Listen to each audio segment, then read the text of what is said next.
शौनकादी ऋषीने पुराण सांगणारा श्रोतांना प्रश्न विचारलेला ऋषी विचारते मनातील फले कोणत्या व्रताने, कोणत्या पूजनाने किंवा कोणत्या तपस्येने नक्की प्राप्त होतात ते मला सांगा. माझी ऐकण्याची इच्छा सांगा.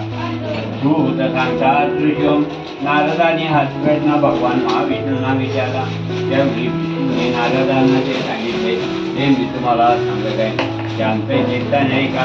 एकदा महायोगी नारद मुनी त्यांच्यावर दया करावी अशा बुद्धीने अनेक लोकात फिरत असताना या मनुष्य लोकात आलेले आहेत आणि त्या मनुष्य लोकात आपण केलेल्या पूर्व पापकर्माप्रमाणे अनेक योनीमध्ये जन्म घेऊन विविध प्रकारची दुःखे या सर्व दुःखी लोकांची लहानाच्या कोणत्या उपायाने किंवा कोणत्या पूजनाने नक्की दुःखे नाही ठेवली ते मला माझी ऐकण्याची इच्छा कृपा करून सांगा. भगवान म्हणतात नारदा, लोकांवर कृपा करण्याच्या हेतूने तर तू प्रश्न विचारलास तो बरोबर फार सुंदर आहे. म्हणून जे व्रत केल्याने सर्व जीवनाची दुःखे नाहीशी होतात ते व्रत तुला मी सांगतो श्रवण कर. हे वाचा नारदा, तुझ्यावर माझे प्रेम असल्यामुळे स्वर्ग लोकात किंवा मनुष्य लोकात आजपर्यंत कोणालाही माहीत नसले पुन्हा करायला ते व्रत आज मी तुला सांगत. या व्रताला सत्यनारायण व्रत असे म्हणतात. हे व्रत विधीपूर्वक केले असताना व्रत करणारा मनुष्य सर्व काळ शेवटी आनंद मोक्ष पदार्थ जातोय.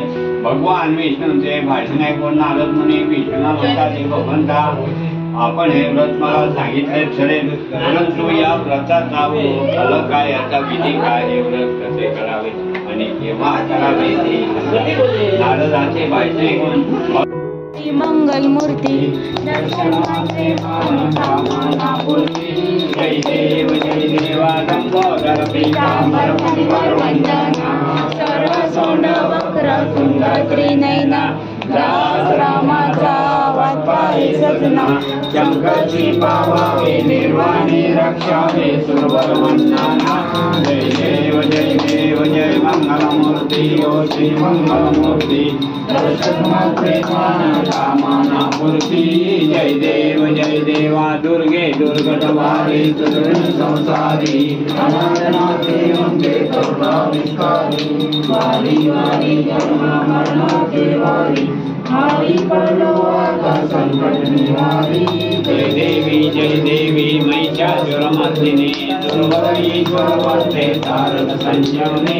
जय देवी त्रिभुवनी पादा तुलईचे नाही त्याने समरो परंतु ना बोले काही वाद ग्रंथा पडलो प्रवाही ते तू भक्ता लागे भाव दिलवलाई.